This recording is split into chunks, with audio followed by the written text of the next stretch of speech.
A shocking sight in Israel over the weekend. 3 more hostages come out of Gaza after being starved in captivity by Hamas. Well, some said they looked like living skeletons, while President Trump compared them to Holocaust survivors. Chris Mitchell brings us the story from Jerusalem. Surrounded by Hamas gunmen, Ohad Ben-Ami, Or Levy, and Eli Sharabi were led to a stage, made to recite a propaganda message by Hamas, and then released to the Red Cross. The ceremony included Gazan women blessing Hamas fighters with candy. It's absolutely heartbreaking. I mean, don't get me wrong, our heart was full of joy to see them coming back home. But it was absolutely heartbreaking to see how they've been treated, seeing on their face the hell they've been through, being starved, being abused.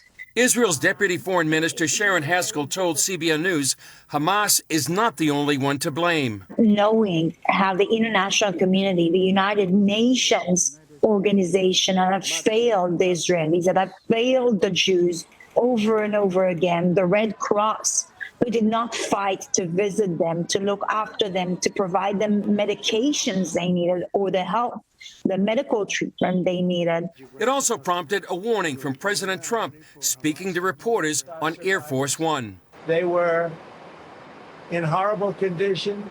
They were emaciated. It looked like many years ago, the Holocaust survivors. And I don't know how much longer we can take that. You know, at some point, we're going to lose our patience. We have again seen the monsters of Hamas.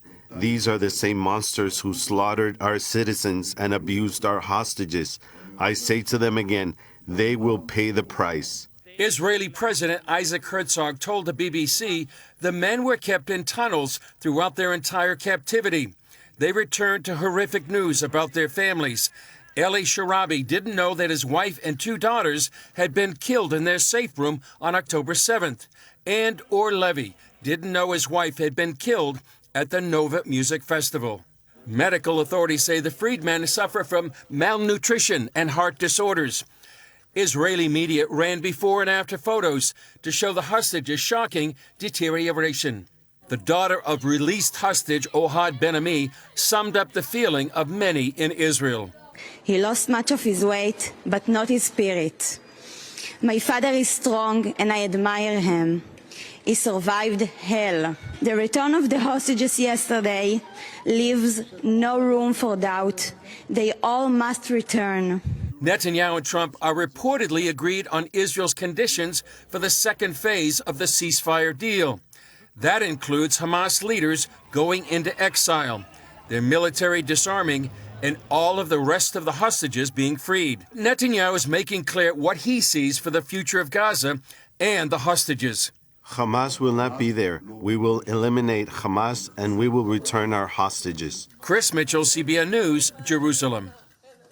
Thank you, Chris. Those were infuriating and heartbreaking images. If you really took a look at those pictures, to see the condition of those hostages and to think of the trauma they've already endured, and then one man finds out his wife and 2 daughters were killed in a safe room. Another hostage finds out his wife was killed at the festival. Now it's a whole new level of trauma they're dealing with. Does the international community care?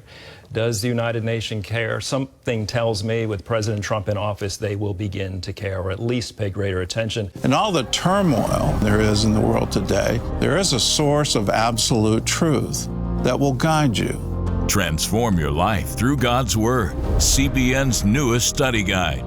You'll also receive insightful teaching from Gordon Robertson, plus access to Regent University's online course. You'll have all the information you need to guide your life. Get Transform Your Life through God's Word. Available now.